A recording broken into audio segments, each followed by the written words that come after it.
Bonjour, aujourd'hui je vais vous parler de comment être plus productif lorsque vous apprenez le chinois. Comment vous organiser dans votre journée, si vous avez possibilité bien évidemment, pour être plus efficace, plus productif dans votre apprentissage du chinois.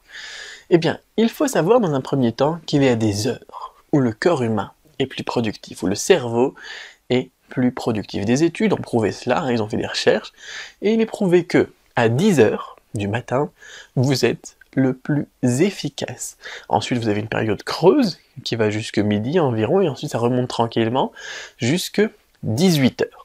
C'est-à-dire qu'à 18 heures, vous êtes à nouveau à 100% de votre capacité donc de productivité. Donc, en d'autres termes, si vous voulez apprendre efficacement le chinois, le mieux, si par exemple vous êtes au travail et vous avez une pause que vous pouvez vous choisir, c'est d'apprendre à 10 heures. Si vous êtes par exemple encore étudiant, et à 18h, par exemple, vous terminez les cours à 5h, à 18h, remettez-vous au boulot et faites votre cours de chinois. À 10h et à 18h, vous êtes les plus productifs. Alors comment savoir si, parce que c'est une moyenne ça, si on va préférer le 10h ou le 18h, eh bien, généralement, on le sait très facilement. Si vous êtes un lève-tôt, généralement, vous êtes le plus productif vers 10h. Si vous êtes un couche-tard, généralement, vous êtes le plus productif vers 18h.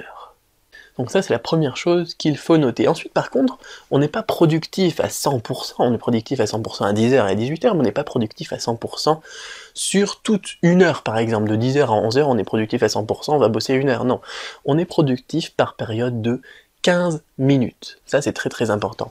C'est-à-dire que pendant 15 minutes, à 10h jusqu'à 10h15, vous allez être très productif.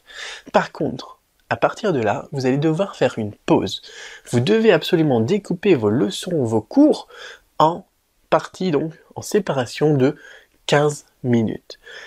Je crois qu'il y a quelqu'un qui avait fait une formation ou quelque chose là-dessus, ou un livre qui s'appelle la Pomodoro Technique. Enfin bon, je vous mettrai ça dans la fiche pratique en dessous pour vous expliquer ça. C'est très simple en fait, vous prenez une minuterie, comme une minuterie par exemple pour la cuisine, vous mettez sur 15 minutes, quand ça sonne, vous faites une pause, et vous essayez de découper bien votre apprentissage en tâches de 15 minutes. Par exemple, une vidéo de cours de 15 minutes, entre 10 et 15 minutes environ, et vous faites une pause, et ensuite vous faites vos exercices pendant 10 à 15 minutes, exercices plus écriture des caractères.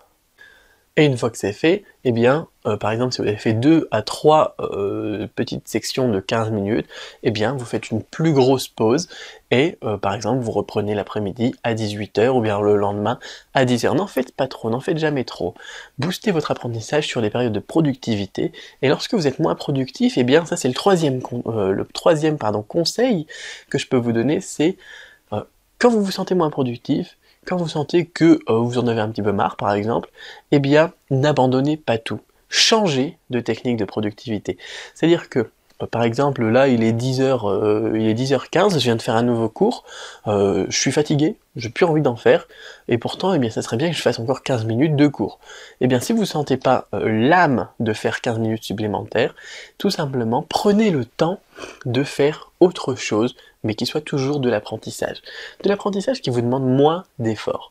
Par exemple, faites 15 minutes de vidéos sur YouTube en chinois. 15 minutes de chansons sur Youku, par exemple, vous allez sur Youku, vous regardez des vidéos et des chansons, des clips en chinois. Ça vous permet de travailler votre écoute sans pour autant être plus fatigué. Et 15 minutes après, eh bien, vous pouvez reprendre une période d'apprentissage pur ou refaire une période moins productive, par exemple, de révision. Donc retenez bien ces 3 premiers conseils. Alors je crois que j'en ai un autre, attendez. Oui, j'en ai un autre, je vous le mettrai dans la fiche PDF juste en dessous de la vidéo, mais retenez déjà au moins ces 3 premiers conseils. Donc, travaillez les heures où vous êtes les plus productifs. Généralement, on les connaît, les heures où on est les plus productifs. 10h, 18h, c'est une moyenne, vous avez peut-être les vôtres. Travaillez par période de 15 minutes. Prenez un petit verre d'eau, mangez régulièrement aussi, parce que le cerveau a besoin d'être alimenté en énergie, surtout de l'eau régulièrement, toutes les 15 minutes par exemple, prenez un petit verre d'eau, allez faire 2-3 pas, et ensuite remettez-vous au travail. Et ensuite, variez vos périodes de productivité. Donc si vous ne sentez pas l'âme de faire quelque chose, faites autre chose.